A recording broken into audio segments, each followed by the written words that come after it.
but Ramon Russell from the Sony San Diego development team at Sony on MLB The Show 21. Ramon, great to see you, sir. It is great to see you too, Ryan. Well, it's an especially big year because, and we've known this was coming, although we didn't know if it would be this year or next year. I was pleasantly surprised that it's this year, given all the pandemic and there's so many game delays. You are on Xbox this year. Correct. And we are going to be looking at, it's probably playing right now through the magic of editing, Xbox Series X gameplay footage, the first time and place you're ever seeing it. And so I guess let's just start there before we get into the actual, new gameplay improvements, of which there are many. Mm-hmm. So what has it been like at the studio having Xbox dev kits around and becoming a multi-platform studio? It's been another labor of love, going from shipping one game on one console with MLB The Show 20 to now shipping 4 games on 4 different consoles. So it's been a pretty large undertaking with our small development team. But not only are we on PlayStation 4, PlayStation 5, Xbox One, Xbox Series X, and Series S, we also have cross-platform play, and we have cross-progression. So it doesn't matter what platform you're on or what system, you can take your progression across different systems. It doesn't matter. And you can play anybody on any console. Oh, see that? And that, I'm glad you went right to that, because that's certainly been a big question on everybody's minds is, am I going to get to play with my Xbox friends, with my PlayStation friends?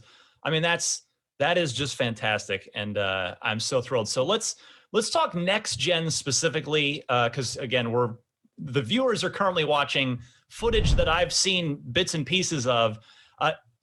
Your animation, the animation in your game has always been top shelf, but it's crazy this year. What your animation team, they have been going wild on next gen. Yeah, I mean, I think our focus as a development team doesn't ever change. Like, I think that's why we've enjoyed the mild success we've enjoyed, over the past 15 plus years. It's the same thing every day. Gameplay. How do we improve? How do we improve the core modes? And how do we give users new things? So we have over 1,000 new gameplay animations this year. We have hundreds of new batting stances and pitching motion. And we have hundreds of more player presentation animations where the players need to look like they do in real life. So every single year, our animation team goes above and beyond. And on next gen, it's 60 frames per second. If you're on a PlayStation 5, we have DualSense support. We have 3D audio support. So we're really happy to be bringing the game to next-gen consoles. What else? I mean, kind of, because you guys have this is not your first rodeo. You went from PS3 to PS4, PS2 to PS3. What has that transition been like for the team this year? And obviously, it's certainly still ongoing. You always make improvements every year, and you'll get even more out of the PS5 and Series X next year, I'm sure. But how has that, just all that extra overhead been to play with for you guys this year? It's been difficult, right? making a game for 4 different platforms, and we just wanted to make sure that all of our brand new Xbox fans, they have the same enjoyment and they get to enjoy MLB The Show the way all of our PlayStation fans have. And we're really, really excited to finally be able to bring Stadium Creator to the next gen platforms. It's something we've been thinking about for a while. We've been actively working on it for 5 years. And one of our lead graphics programmers, Jonathan Ramsey, he's been in a cave for 2 years exclusively working on Stadium Creator. And he's one of the most brilliant graphics guys I've ever been around. He started coding when he was 6 years old. Wow. When people get their hands on the editor, it's really going to blow their minds. Because we had a feeling and we had a thought of how people or what people would want in a Stadium Creator. Yeah. Like, okay, I want to take that Wrigley Field scoreboard, give me that so I can put it somewhere else. And I want the stands from Boston on the right side of the field, but I want the stands from Petco on the left side of the field and stuff like that. Yeah. So what Jonathan Ramsey did was he looked at all of our current stadiums, which are one piece. It's one piece of art. Right. And it takes about 3+ months for one stadium artist to create a stadium. and he broke the stadium down into blocks basically that connect and you can take off. And so we have over 1,000 different pieces that you can use in Stadium Creator to move. And the feature set and the AI in Stadium Creator is very intelligent. If you're doing stands and you have a stand here and you grab another stand, the game knows that these are stands, and it'll say, I think you want to put this here, and it will slowly pull the stand there and try to snap it in place, which is great. So it's basically like you guys had to take what was effectively like a Lego sculpture that was made of one giant Lego piece and break it into thousands of little pieces so that you could then go and rebuild it yourself however you want. That's, I mean, and some of the footage I saw cornfields, I saw like floating futuristic sci-fi stuff in the sky. There's you're not just sticking to like, you know, a fountain and behind center field. Absolutely. Like there's some really neat stuff in there.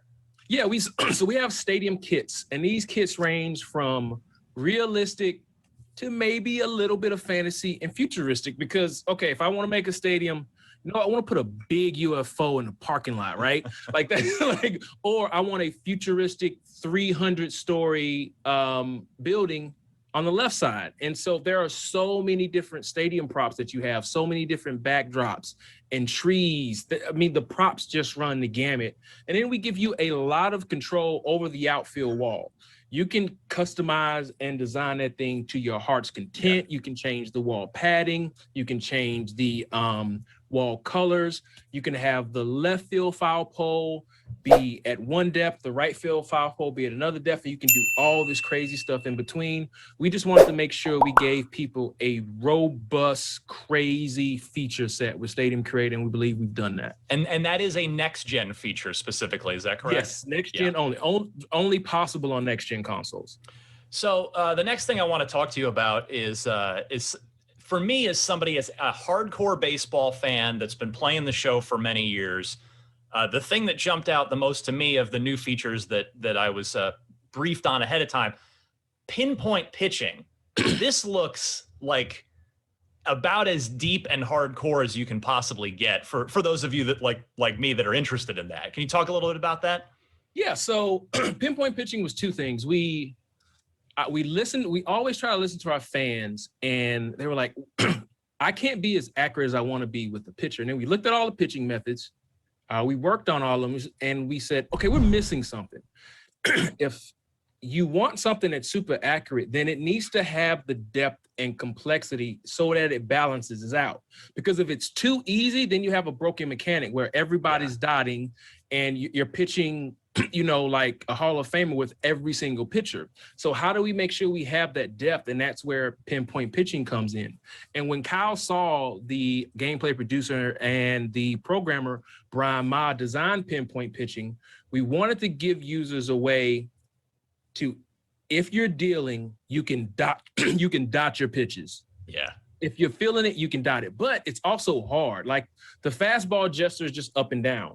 But the added complexity comes in when every single pitching method or motion is different with the speed, right? So if you're going from Trevor Bauer to a Clayton Kershaw, Kershaw has a long windup. So his timing on that gesture is a lot longer than somebody with a shorter windup. And also, the slider has a different gesture. The curveball has a different gesture. The splitter has a different gesture. And we grade you on three different areas in pinpoint pitching. We grade you on your gesture timing, and your gesture accuracy. Now, if you can get all three of those perfectly, that ball is going to go pretty much right where you placed it. Yeah. And then as you become less accurate, you know, it starts to move around a bit. So if you can get good with that meter, you can start dotting your pitches, but you got to remember, like, there's the depth is in there, but as soon as you bring in a relief pitcher and his timing changes, now you've got to speed up or slow down. And so there's just so much depth in pinpoint pitching. We're really happy about it. Now, for Xbox players that are going to be new to MLB The Show that have not played it before, you have a new kind of, I guess if onboarding is the right way to say it, is you prompt, you know, you can choose, you know, you can tailor everything, but there's a casual option, simulation option, and a competitive option.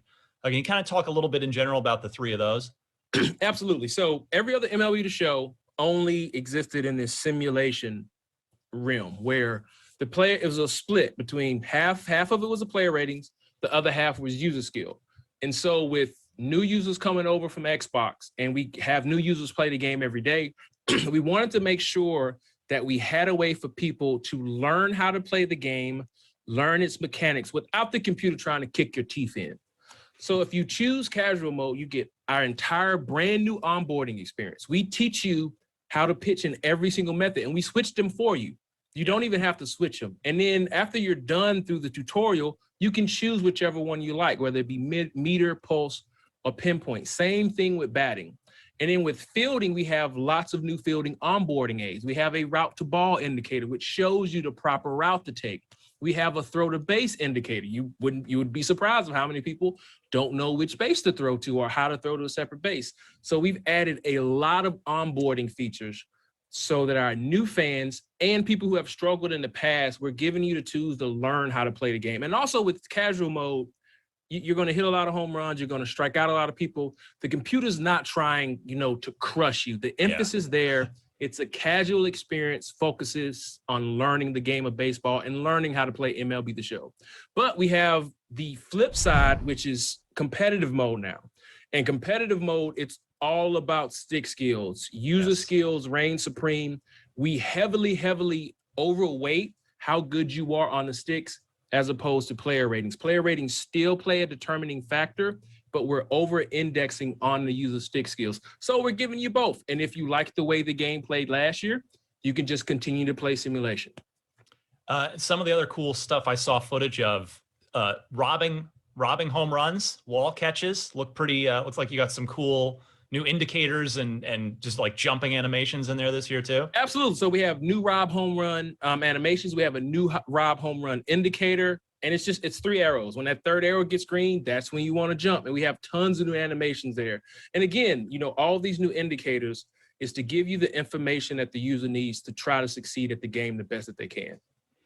And I guess the other thing that should be made clear to new Xbox players too, we're talking about the pinpoint pitching and these 3 modes, but you guys it's effectively 15 years worth of baseball game development. Because how many different batting, hitting interfaces, how many different pitching interfaces are there? Because they're all still there.